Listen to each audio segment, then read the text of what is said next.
Hoje eu vim conversar com o Dr. Decarton Vitor, médico cardiologista, um querido, é um prazer estar aqui falando com ele. Tudo bem, doutor? Tudo ótimo, prazer meu estar falando com você, estar falando aí com o pessoal de casa também. Bom, hoje nós temos muitas perguntas que vocês fizeram lá nas redes sociais e o nosso tema é arritmia. E eu já cheguei aqui assim, ó, porque nessa fase, doutor, é normal as pessoas sentirem essa arritmia, as pessoas têm reclamado? O que são essas arritmias que a gente sente tanto? Olha, ótima pergunta, tá? O que acontece? Apesar do nome assustar quando a gente fala arritmias, a gente está falando de um conjunto de alterações, tá? Então não é a arritmia, existem vários tipos de arritmias, tá? Tem arritmias, Duda, que podem ocorrer num contexto mais benigno, tá? E tem aquelas arritmias que são relacionadas mesmo com doenças mais graves. Por exemplo, arritmias de contexto benigno. Durante a infância a gente teve, tá, uma arritmia chamada arritmia sinusal respiratória. Quando a gente respirava, puxava o ar, nosso coração acelerava um pouquinho, quando a gente expirava, a frequência cardíaca baixava. Isso não significa doença de nenhum tipo, é um comportamento normal, faz parte da maturação elétrica do coração.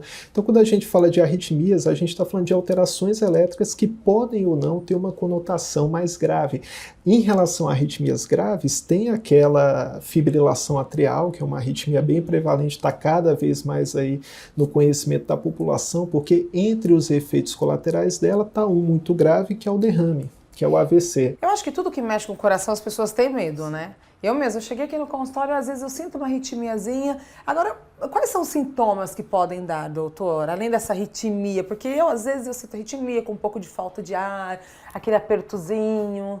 Olha, perfeito. Quando a gente fala de arritmia, o sintoma que eu mais vejo aqui, a gente está no consultório, o sintoma que eu mais vejo aqui é o paciente reclamando de palpitação, mas é importante frisar, apesar da palpitação existir, nem sempre a palpitação significa arritmia. Quer ver, ó? Às vezes doenças da tireoide, como o hipertireoidismo, anemia, tudo isso pode dar um pouquinho de palpitação sem que a pessoa tenha uma doença ali relacionada ao sistema elétrico do coração, tá?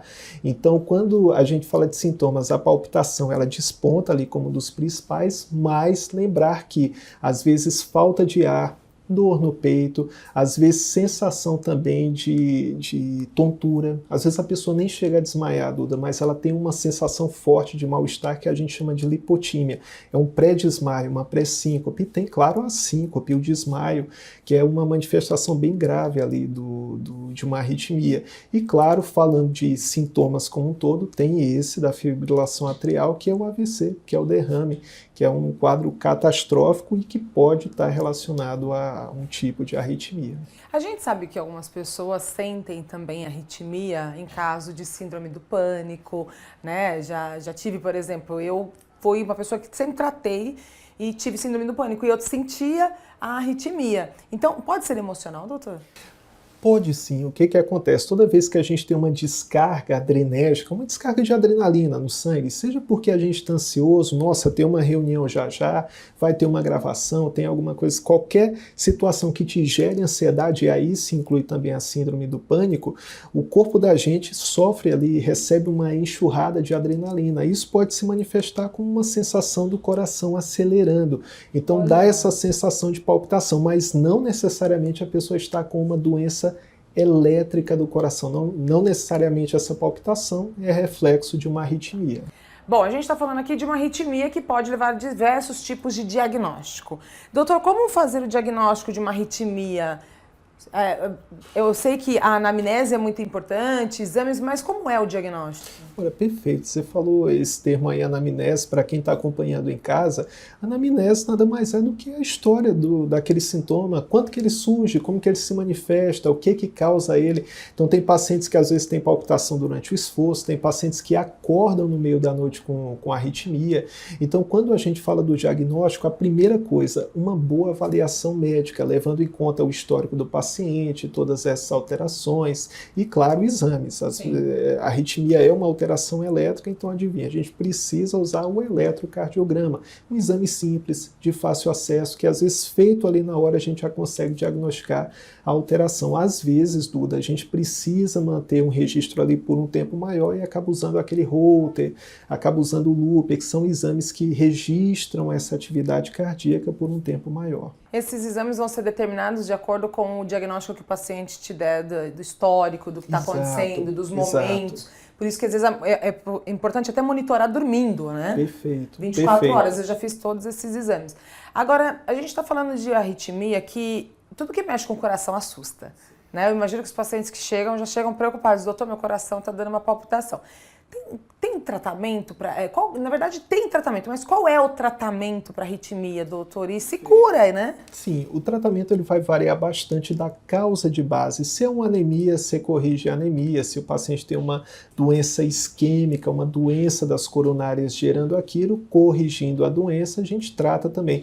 Mas o principal, a gente tem que lembrar que frente a qualquer alteração cardíaca, a gente precisa de mudança de estilo de vida.